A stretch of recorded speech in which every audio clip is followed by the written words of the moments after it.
There's a lot of denial that happens when people first come to dementia facilities, denying that they have dementia, denying the fact that they're even in such a place, and often with that creating disturbance and wanting to get out. And it can take quite some time, a few months, before they settle. But when they finally do settle, hopefully, and realise that they're living there, then the next phase is actually extending themselves to other people and creating friendships within the unit, which some manage to do and some don't. I mean, some people think that they're, a cut above, and that they're not meant to be in such a place with such people. And other people do submit to the process and make friends to all range of people with all their various levels of cognition. And if they can do that, then it makes for a better quality of life and a better life in a dementia facility all round. So examples of this in terms of how people were able to extend themselves and others that weren't, and the results of, both parties. In terms of the positive aspect, those that are able to extend themselves, it's interesting because it's not always that you need to have perfect communication or even much communication to be able to extend yourself and make friendships in dementia facilities. There was one woman at the dementia facility I worked at, and she was aphasic. So she had early onset dementia. Her speech was very poor, but she could write. She loved to write, actually. She'd always go around with a backing board, paper and a pen, and she constantly wrote her name and would sometimes copy sentences from the newspaper. And she could spell. She'd get the newspaper and she'd spell out the words and she'd write the words, but she wouldn't speak. Quite interesting. Anyway, she had a very flat expression, so immobile features, but her eyes were very expressive and her body language was quite shut down. So, but she had a real warmth about her. She had a real warmth, and people became very, not enamored, but endeared to her. She had, her friends and family had really didn't come, only for birthdays with 2 donuts for Christmas and a cake for her birthday or something like that. That was about it. So she had no support from friends and family.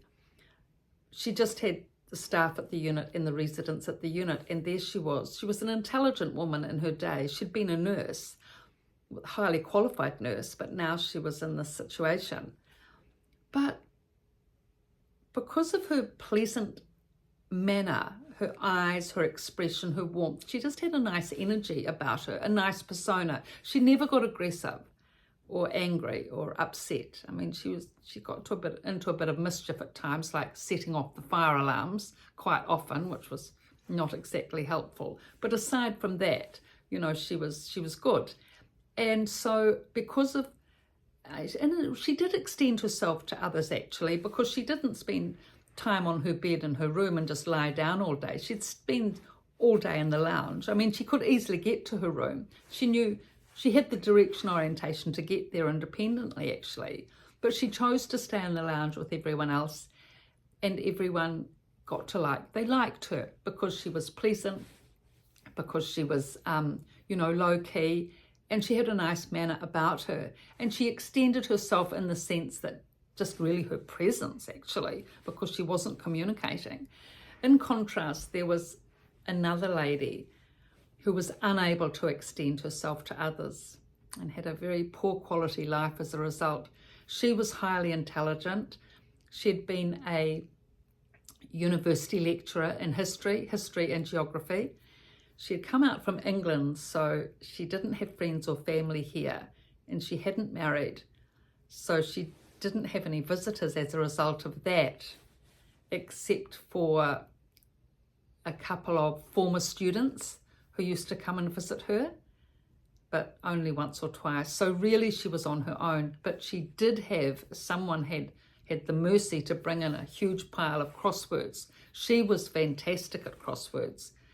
And she was the 3rd person in the unit now that could do crosswords, which was quite a feat. because when I first came, nobody could, nowhere near doing crosswords. And so she'd sit in her room doing crosswords all day, and they were all filled out perfectly. So she still had that past memory cognition from her history and geography university days. And she'd come to the group, but she didn't extend herself to anyone. She'd sit there and she'd listen, and she was taking it in. She could communicate if she wished to staff, but she wouldn't communicate. She wouldn't bring herself out. And whether it was because of an imperious attitude or bitterness or disdain or stigma, who knows, it's hard to tell, because she wasn't communicating to be able to get any indication. And she never smiled, you know, very sad. The only time she smiled, actually she did smile once, and she had a lovely smile when she did smile. She only smiled once, and that was when the army guy said she had a lovely figure. We were talking about, I think, Botox, Hollywood, and, you know, facelifts, and that was the topic. And he said to her she had a lovely figure, and she stood up and paraded and smiled, and she did have a lovely figure. And so she appreciated being complimented. It was so nice to see her smile, but we never saw that smile again. And the army guy didn't compliment her again either. I don't know why not. Probably because she wasn't warm towards him, other than that one compliment. He didn't feel that he could keep that going indefinitely. So she was bereft of warmth, you know, human warmth. And we all need that warmth, love, kindness, care. We all need that warmth of human energy to survive, don't we? Really. We all do. I mean, dementia residents definitely do. Somehow, somewhere, you have to get that warmth of human connection. But she wasn't getting it because she wasn't extending herself. And when people did try, residents did try at her dining table to communicate with her, and staff tried, I tried to communicate with her, but she just kept shut down and didn't, impenetrable. There was a wall. So feelings didn't get extended and feelings weren't received. So it was a cold world for her, sadly. And she got very down, and she gave up the will to live, actually, which, was sad, because she stopped eating and drinking after about a year at the unit. So that is why it's really important to be able to extend warmth and receive warmth in a dementia facility, and to communicate in some way, shape or form with other residents, so that you can have that, you know, friendship and kindness and care extended between residents and also with staff. And then your quality of life can be so much more improved.